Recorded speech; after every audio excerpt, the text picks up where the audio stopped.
పాప ఎవరిదమ్మా?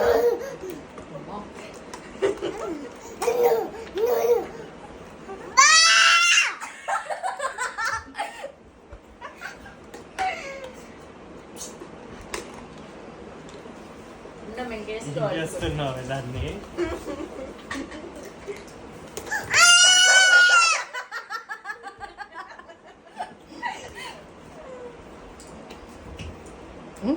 దొంగ ఎలా చూస్తుందో చూడు. అదిగో అదిగో అమ్మ దొంగ దొంగ వేషాలు బాగా ఎక్కువైనాయి దీనికి.